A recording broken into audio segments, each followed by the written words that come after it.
And there was such a beam of light that came down a little while before you finished. I It's saw all I could see with my eyes saw that was closed. like this Just huge beam of light, and I saw like a circle. I couldn't hear or see you after either.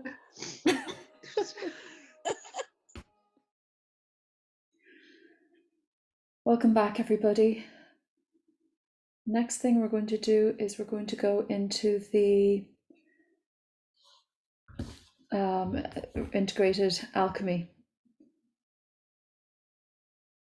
But before we do, I just want to let you know that actually I'm now re-recording some of this section, the first half of this section.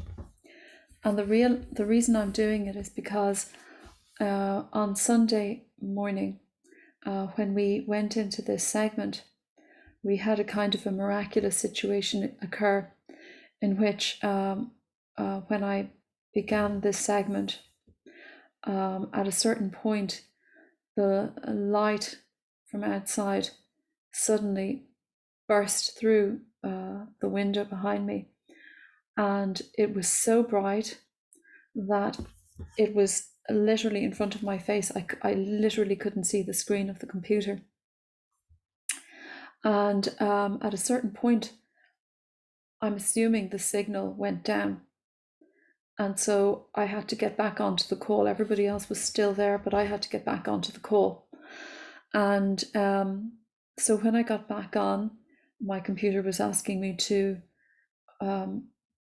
convert it so that it could be, convert the recording so we could work on it, edit it later. And because I didn't want the system to be overloaded, I decided to wait until the end of that segment to press the convert button.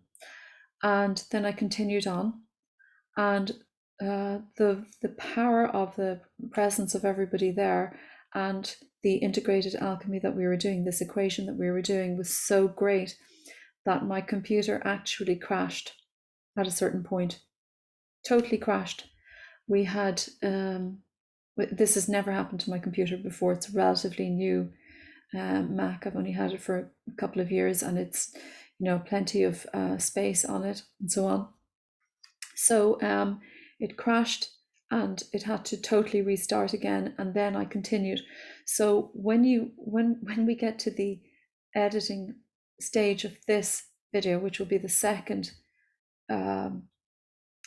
segment or recording for the autumn equinox, you'll notice that it's slightly disjointed, and the reason will be that I'm actually going to start the segment again, because when we went to edit later, the segment, one of the segments, the first segment, was completely gone. It had disappeared from the computer, and this was the time when this kind of miraculous situation began.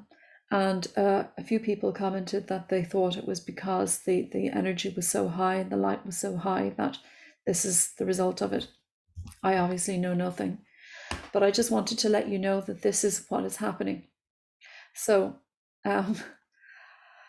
yeah, it was an amazing experience, and I want to share it with you. So I'm going to re-record the first part of that segment again and try to go into a similar state, so that you can enjoy it and still be with us even though you weren't physically present.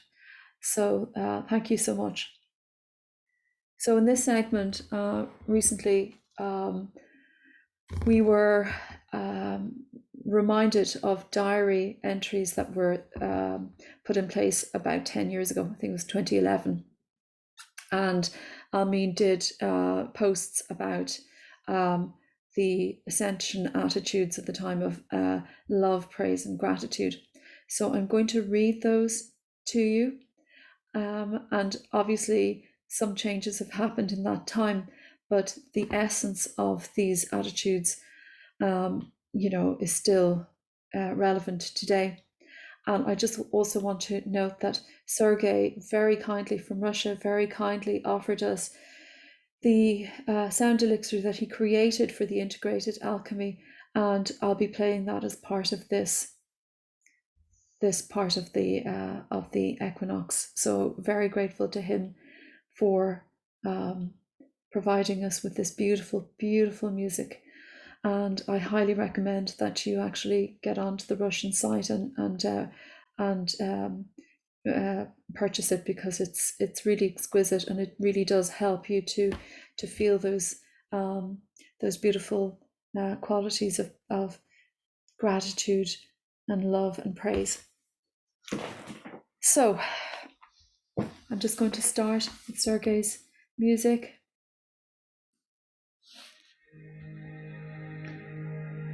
So this is integrated alchemy.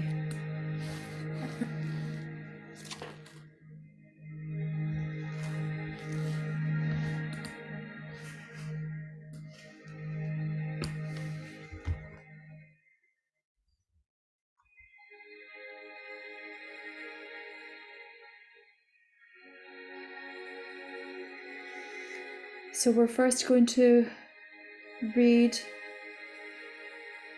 Almin's post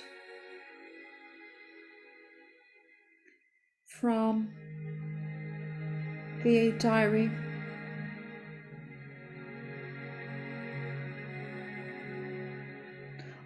About gratitude.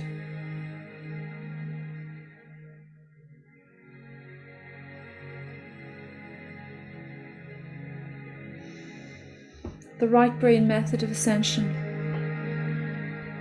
The three ascension attitudes of love, praise, and gratitude are representative of the Trinity found throughout the matrix of existence. They are the crowning glory of a sanctified life. They are the vehicle to the immortality and ascension that await man beyond his present horizon. Gratitude.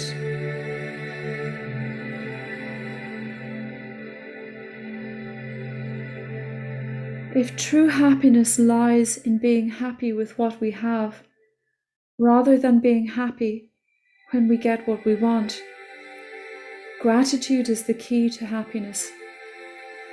It helps us value the little joys of the moment, rather than wait for the large windfalls, and in doing so, we learn to appreciate life. Life consists of the small treasures, like the quiet oasis of the undisturbed moment with a cup of tea, that allows us to return to the inner world of contemplation. Life is the succession of the footsteps of time for us to make of them what we will. We can either turn them into the weary tread of drudgery, or lighten their gait with gratitude.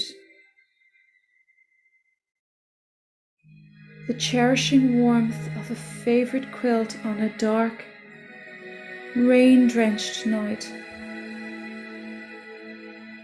The moment of feeling the coming of spring in the air. The rosy-cheeked pleasure of rocking a little child to sleep. Eyelids weighted by the adventures of her day. All these treasured moments, through awareness, become ample reason for a heart to brim with gratitude. Not only does gratitude bless us with joy, but also with increase. One of the most concealed laws of supply is that gratitude opens the floodgates of heaven, increasing anything it focuses on. Would we wish to increase our health, our abundance, and our abilities? Then the place to begin is in grateful acknowledgement of whatever allotted portions we already have.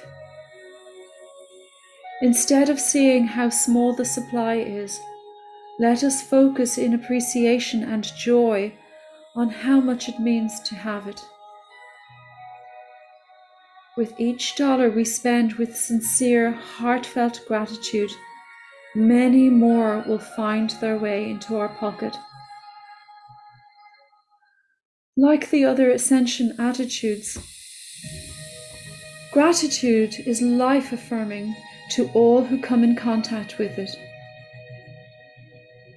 Indigenous peoples have always known that nature responds favorably to gratitude,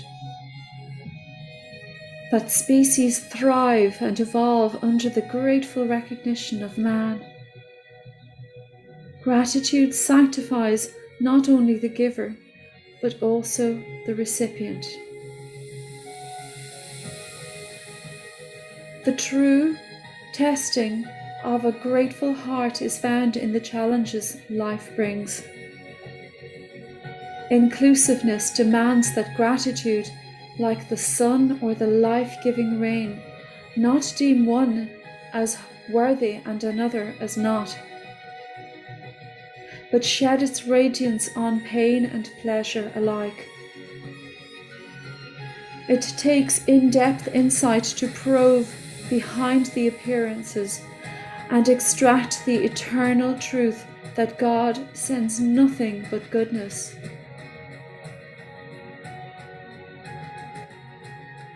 God sends gifts or challenges. We could call it the goddess now. But in disguise and worthy of gratitude. When this principle is applied, it soon becomes apparent that the faintest glimmer of gratitude from the heart begins to unravel the illusion concealing the gift of insight challenges hold. If we can fully master the ability to be grateful in all circumstances, the transfiguring power of gratitude will shine forth, changing the cells of the body into spiritualized matter. And so we become what mankind is meant to be.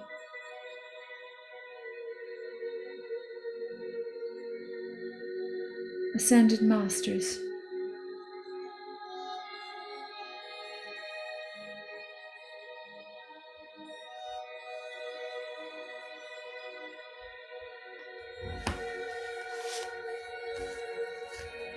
So we're going to take just a moment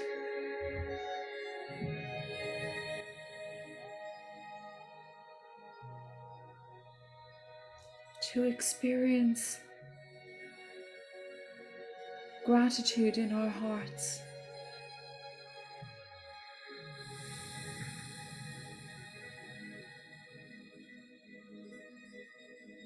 The gratitude that we feel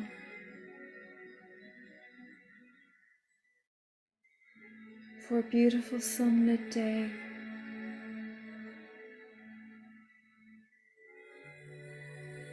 when the rays of the sun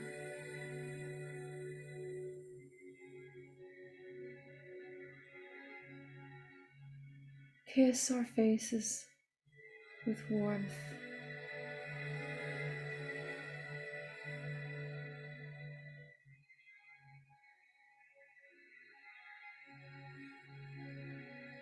The gratitude we feel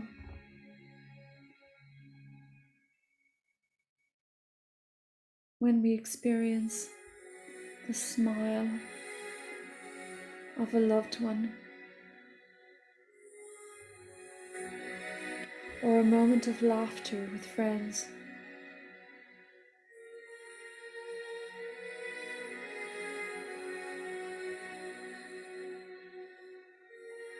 The gratitude that we feel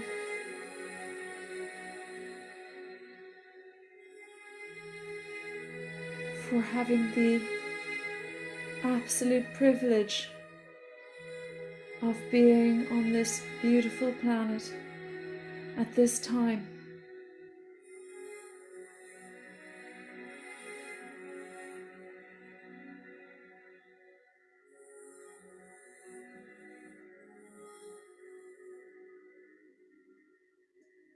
the gratitude we feel for our loved ones, our light family all around the world.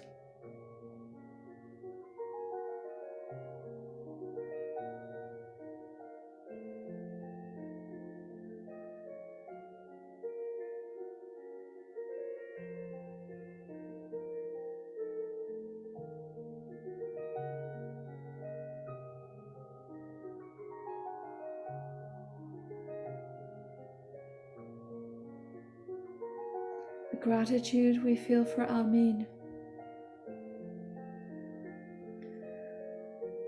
who still sends us messages of love and hope and inspiration.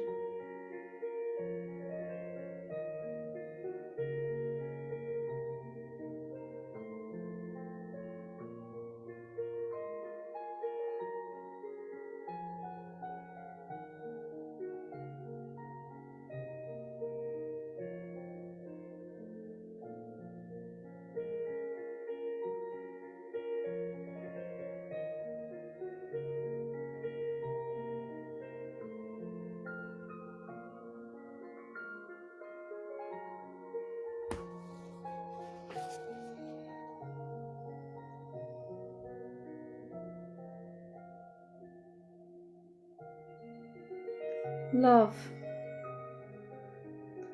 The stormiest seas carve the deepest caverns.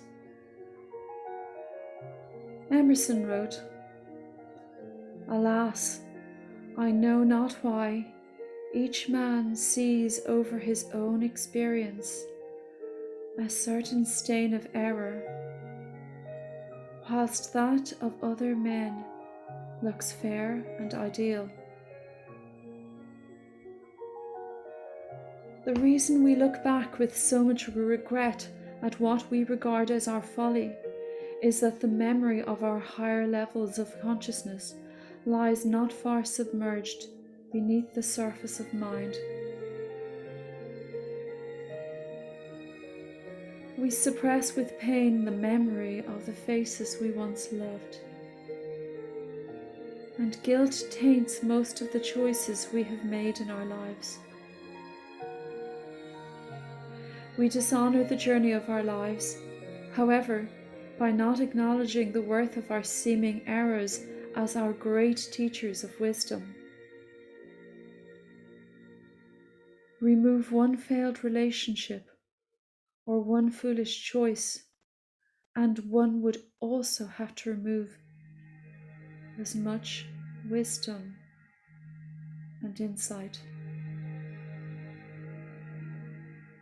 Nowhere does the sting of self-censure torture us more than in the memories of love lost or misplaced.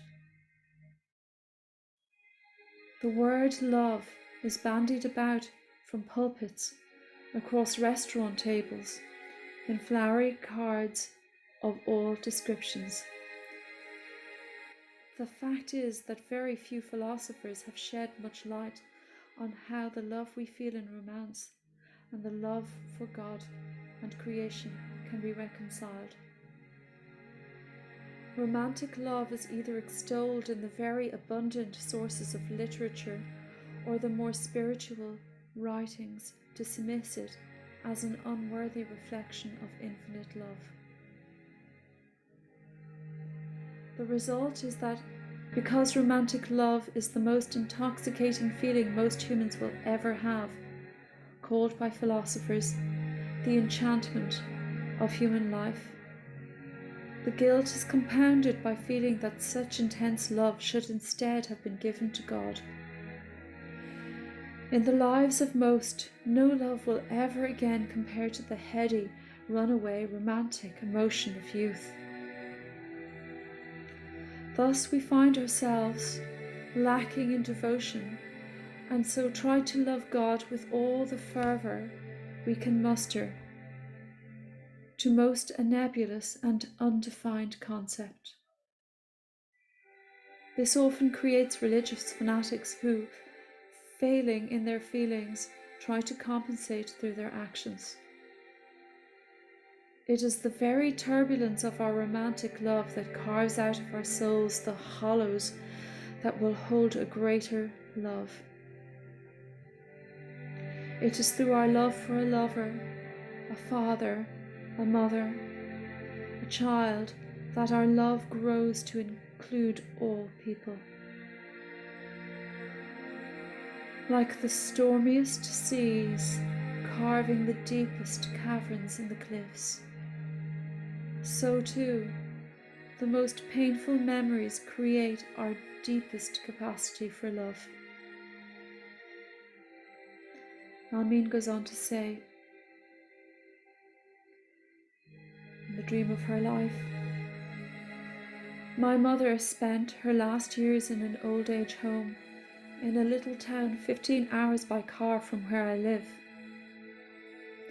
I tried to have her moved to where our family could give her attention and care, but the doctors felt she might suffer a fatal heart attack from the stress of the move.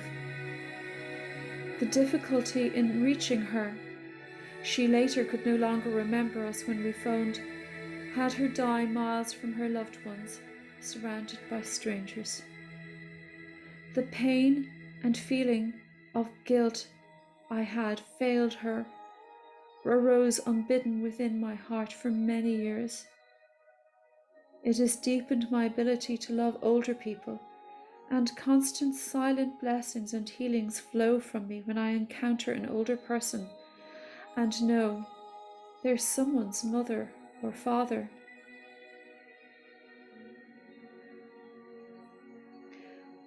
Thus, very intense romantic love awakens within us the ability to love others more deeply. But it also awakens so much more. The depth an artist brings to art likewise stems from passion inspired by love. Eventually, not only that which we create, but that which we are gets honed and shaped into a maturity that is lacking in those who have never relinquished the love of self for another, for love of another.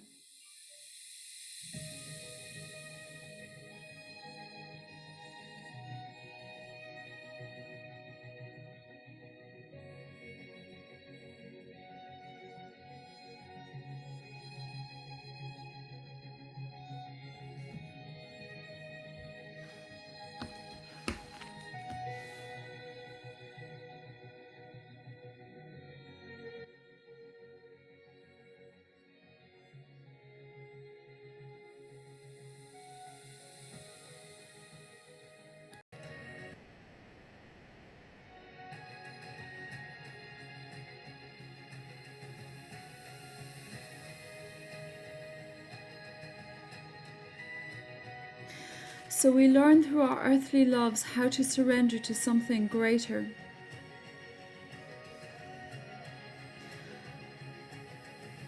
That one day we may merge with our own higher identity. We find through love's muses the poet within us, the spontaneity of the inner child. We remember once again what it is like to follow our hearts and abandon reason. Love mellows us and reduces our resistance to life, and as we grow older, what we forfeit in intensity, we gain in inclusiveness. The qualities of inclusiveness and surrender prepare us for God consciousness. And here we encounter the silence of the mind. The heart cannot fully love while there is an internal dialogue, though one can only know that retrospectively. As the mind silences, the heart bursts open with an all-encompassing melting tenderness for all life.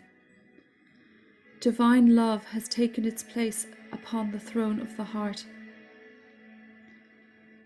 Love is the core ingredient to both left brain and right brain ascension methods, but it comes through the ascension attitudes to those who are right brain dominant. Left brain oriented people are just as capable of divine love, but they generally use logic and reasoning to get there. They access their love within by expanding their perception. This enables them to see behind the fear and release it. When fear dissolves, love remains.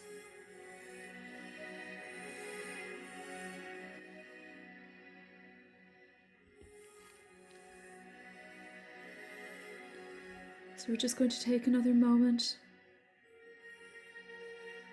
to allow our whole cells, all of our being, to be flooded with deep love.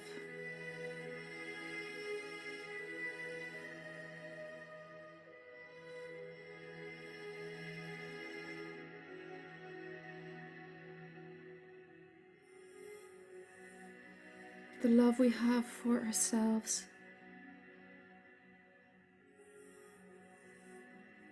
for each other,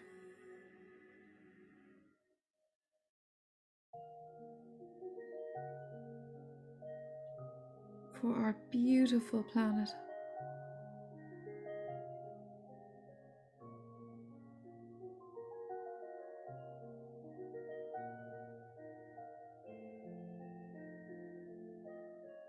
For the hidden realms,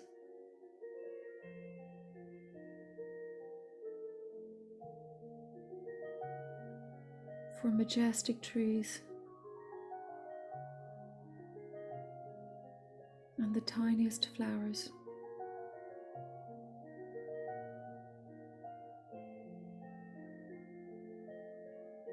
for crashing waves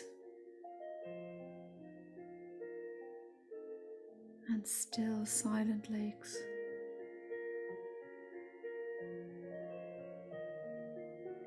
and waterfalls leaping off the edge of a cliff.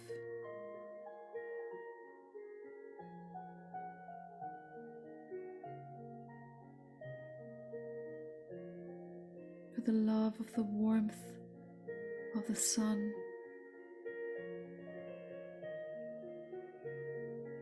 rainy days,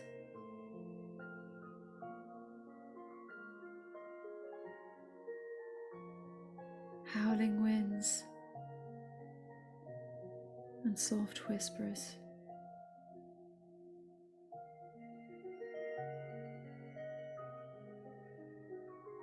The love for laughter,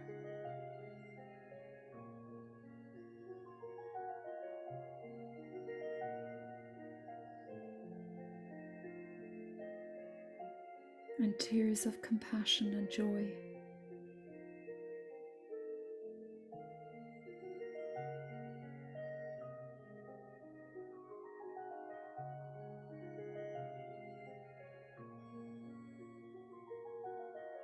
The love for the breath of life,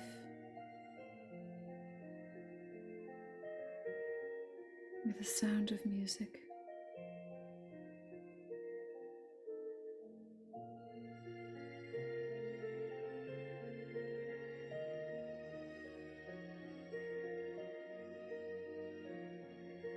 And now we allow ourselves to feel the integrated gratitude in our hearts with the love.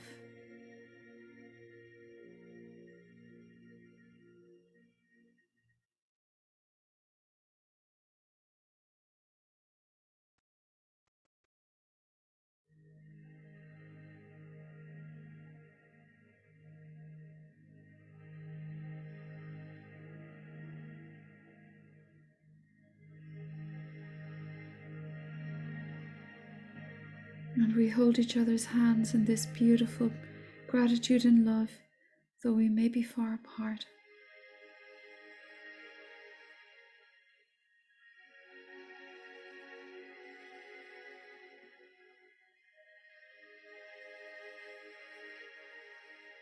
Hundreds or thousands of miles away from each other, and yet there is no separation.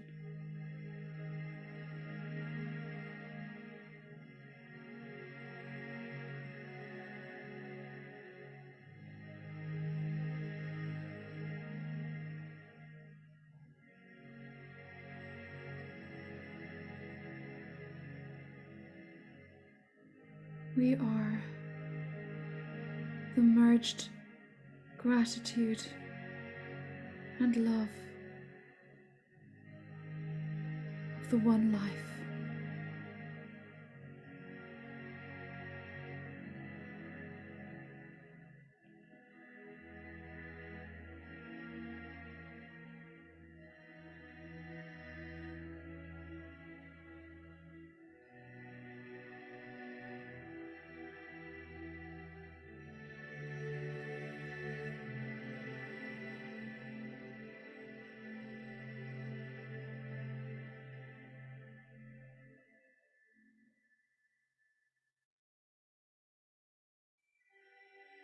Praise.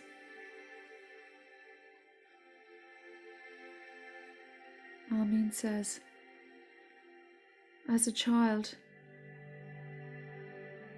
and obviously we know this is a dream, but as a child I had a fear of heights. When on the high rides of the carnival, or perched in our mulberry tree, I found that I could overcome it by focusing on the far horizon. By slightly altering the focus of my eyes, the dizzy heights became friendlier. Praise is an attitude that focuses on the distant vistas and allows itself to enjoy the breathtaking view. It acknowledges that there is an unpaid bill, but focuses instead on the nurturing and abundant supply that flows to one who trusts in it. It does not disassociate from the cares of today, but rather sees them in their true context as harbingers of growth. Praise as an attitude of thoughts raised heavenward, nowhere better illustrated than the story of Christ walking on the water as told in the New Testament. He did not focus on the stormy seas, but steadfastly kept his focus on indwelling life rather than form. The disciple Peter, on the other hand, who wished to walk on the water, also saw the billowy waves and the high winds and sank beneath the water. The Master had to reach forth his hand and save him. The Christ lived a state of praise. Peter did not.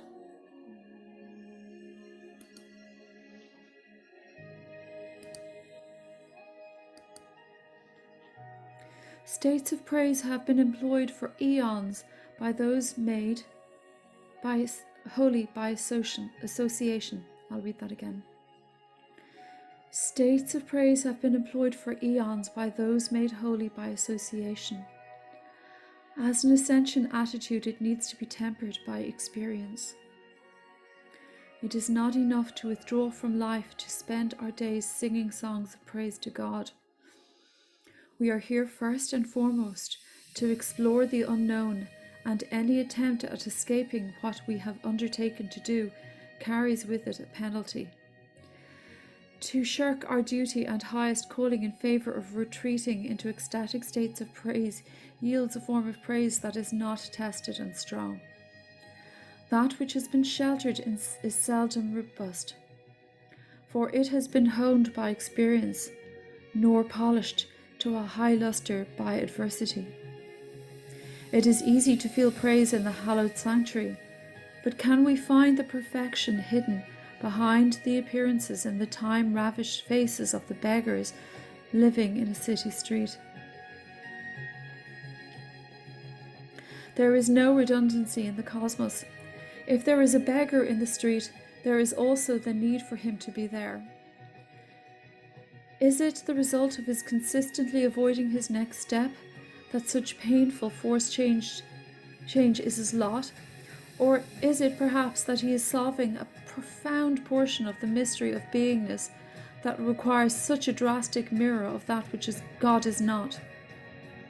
It could be that a great master has undertaken to play this role, to either shed light where there is despair, or to give us the opportunity for compassionate understanding.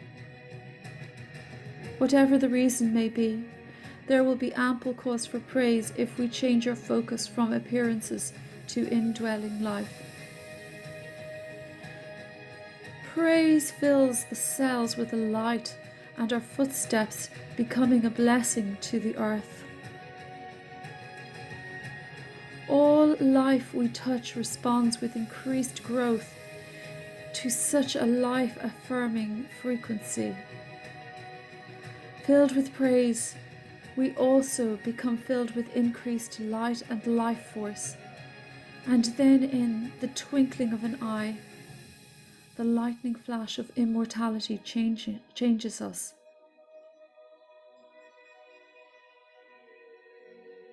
Into an ascended master.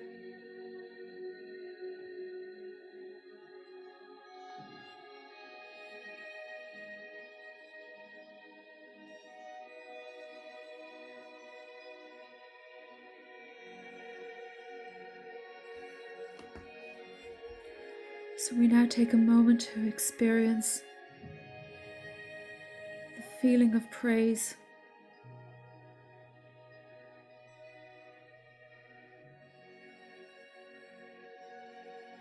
Rush through our being.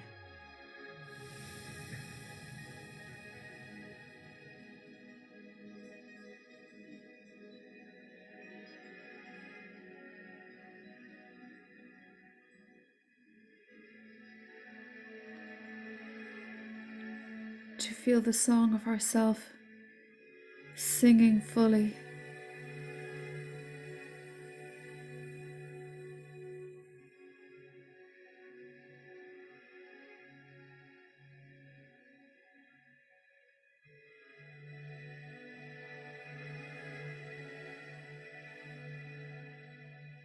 So that even on dark days, our every step may be a prayer of reverence and praise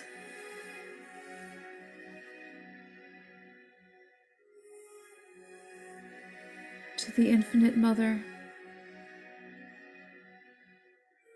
rippling out to all of life.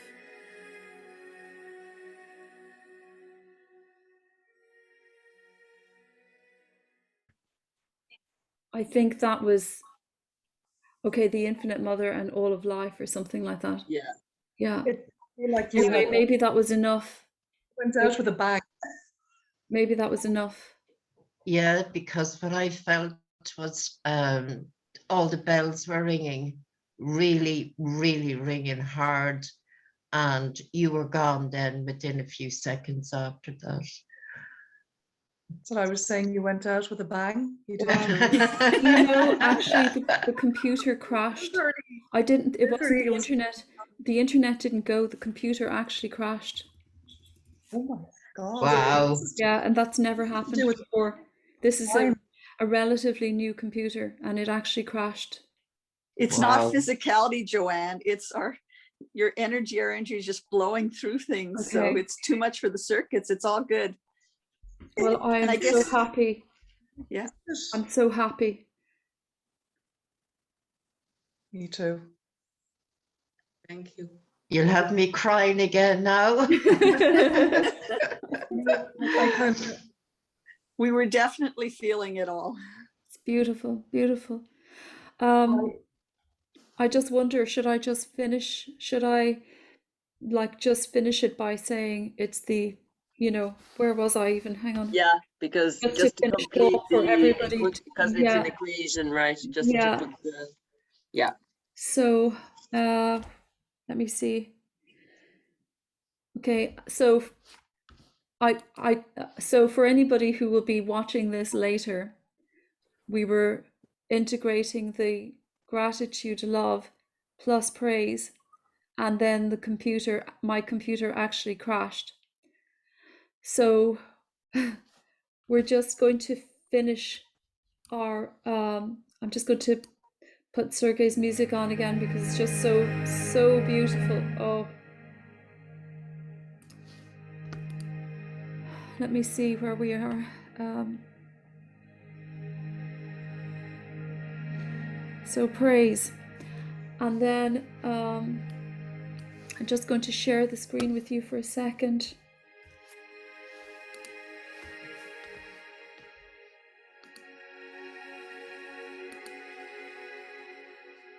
Where is it?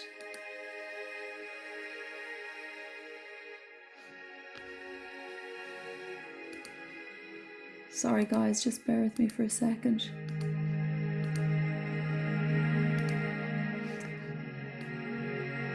I can actually edit it in later. So we're just going to together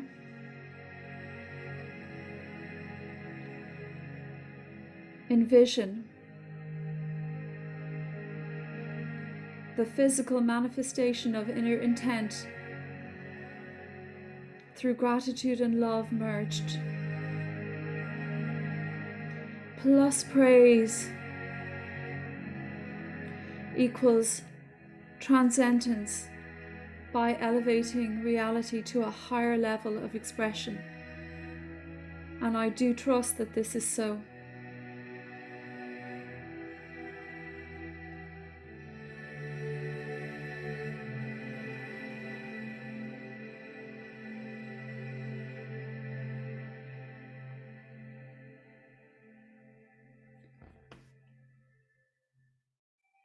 With deep integrated gratitude, love and praise, we dedicate our lives to the graceful unfoldment of infinite intent, in the total trust that we have transcended the global crises and we have lifted humanity to a place of graceful change. May our thoughts, prayers, words and feelings express the beauty and majesty of life. May we return to a wholesome way of life and manifest heaven on earth as we came here to do. With deep, deep abiding gratitude and love and praise to Almeen and to all of us.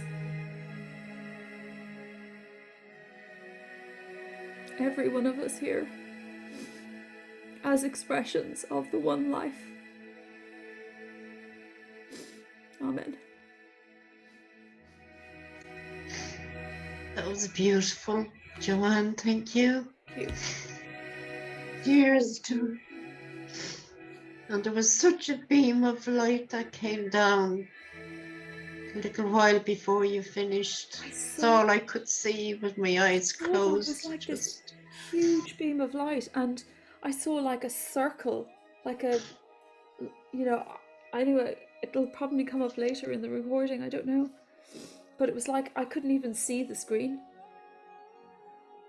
I couldn't hear or see you after either. Vanessa was losing her vision earlier. I felt it was the central sun. Yes. Wow. The central sun came in and connected really deeply with all our energies. Whew. Wow. That was so profound. So profound. And the love, that one that you did, Joanne, I mean, it was, there's no words I can even express all that I felt.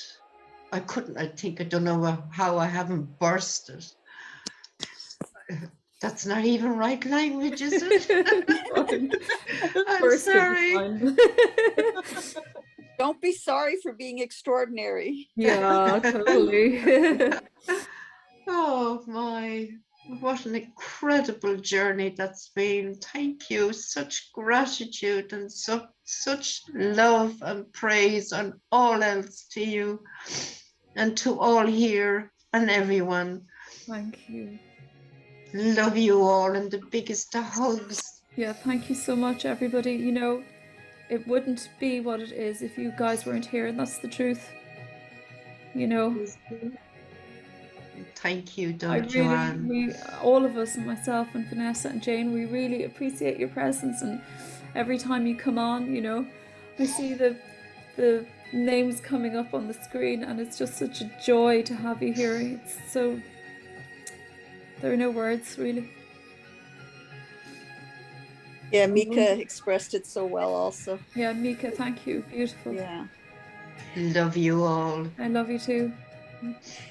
So Joanne, it's interesting you were talking about the light and the sun, and it's still night where I am, but from when we started until now, it's like the moon has become more full. I took a couple of photos of the moon and the moonlight on the lake in front of my building, and like the moon has this glow around it as well. Like it's just, you know, remarkable the It's way the light is luminous. shining. Is it luminous? Yes. Yeah. And I Wow. wish I could share the photo, but I don't know. I don't think as a Zoom participant I can share photos. Maybe I'll post it sometime on Yeah, it would be Facebook. But lovely to see it. yeah. And your Yeah. photos of the trees, Joanne, like when you were showing that during the meditation, like 4 of us original ones here in Ontario, we went into the forest today for drumming and a picnic. And I took some more photos of the same trees where we did this a year ago, and they remind me of your photo today. And so That's it was all amazing. connected. Wow. Those photographs, I was at a wedding of an old friend of mine. When I say old, apparently I knew him when we were young, and he got married last weekend. And the wedding was in this amazing castle in Markree Castle is the name of it, in a place called Sligo. And the trees there were spectacular. Just the land around I mean, the castle was amazing as well, but the land around it was just stunning. And it just occurred to me yesterday it would be nice, and then I realized there were 3 main trees, and I thought about the love, praise and gratitude, and it just felt like the right Image, yes. image. It's beautiful. Yeah. Beautiful. Oh, guys, thank you so much. Thank you, everybody. Thank you. Wonderful Thank you, everyone. participation. Joanne, can I share a little something? Please, yes. So I mean, there were so many wonderful moments throughout our whole time today that just a couple are coming to mind. But when you were reading the part about love, that it has to do with releasing resistance to life. And when I was in the car today with Helena and Mawash after our wonderful day, and I was sharing some photos, and Mawash said, "Oh, your father." This was just 2 months before he died 2 years ago, and I had taken him to these beautiful gardens in Toronto. And she said, "Oh my God, he looks so young and so youthful, and he's just." I said, "It's because he loves people. He goes to places, and strangers just come up to him, and he starts conversations." And you know, so my earthly parents have both instilled in me and my siblings like this gratitude for so many things, like you say, just for being grateful for what we do have, whether it's a little or a lot, but also just to express love to people just by being kind, you know, engaging them in conversation. So it was just a nice, simple little example. Or you're talking about the crashing waves, and I'd shown her photos today of the crashing waves in Mexico. So there were so many things you were evoking, and I was all of these photos we'd just been looking at, so I just love the synchronicity of it. Incredible. Wow. And you know, I realized this morning that this month is the 6th month. We've done 6 gatherings since March, which is amazing. Actually, it feels in a way like we've been doing them forever at this point, even though we still have things to learn. But anyway, yeah. So it kind of feels pivotal, and it's coming up to the equinox as well. It's only a couple of days away, so there's So powerful. Happy days happy days. ahead. Yeah, happy days.